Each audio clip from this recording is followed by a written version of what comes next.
Welcome to Take 5, your 5-minute inspirational message from Solid Rock Drogheda.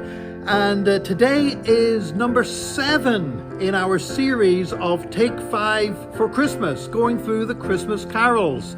And so far we've only dealt with one carol, and that is the carol by Charles Wesley, Hark the Herald Angels Sing, because there is just so much truth in it.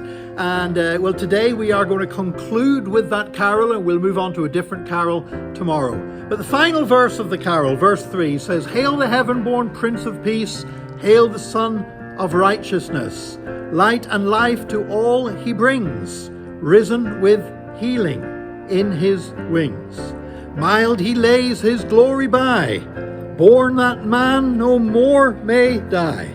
Born to raise the sons of earth, born to give us second birth."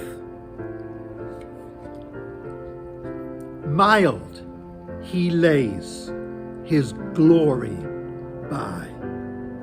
I know we talked earlier about the Godhead being veiled in flesh, but this is now going a step further.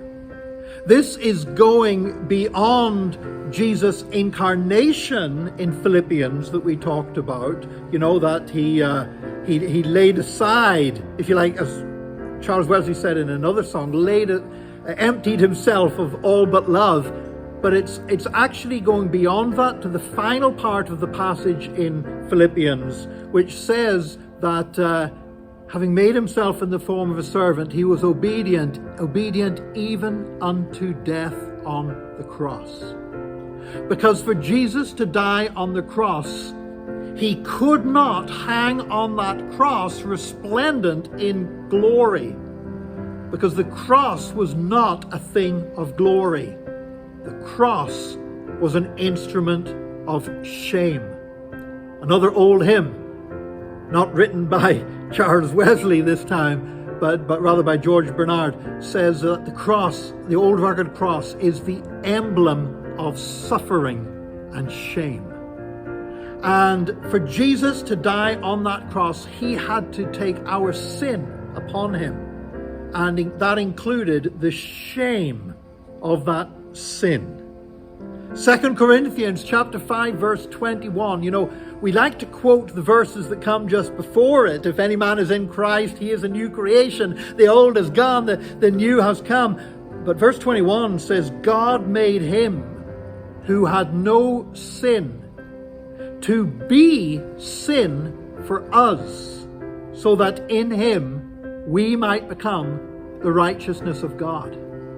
Because when Jesus hung on that cross, he laid his glory by, and he took our sin and our shame upon himself. Do you know, shame is a terrible thing?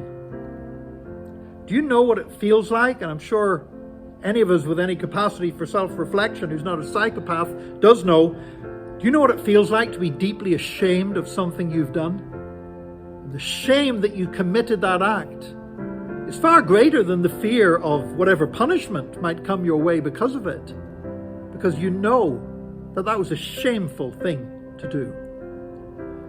Jesus came as a man. He was born in the manger. He grew up as a boy, became a man. But in all that time, he never had to feel ashamed for anything. Why should he feel ashamed? Because he never sinned, never did anything wrong. But when Jesus was on that cross, he took our sin and our shame upon himself, because he endured our hell for us, and hell is everlasting shame and contempt according to the book of Daniel. And so Jesus, for the first time, knew what it was to feel ashamed. When he cried out, my God, why have you forsaken me?" He knew what it was to be ashamed, because he laid his glory by. Born to live. Born that man no more may die.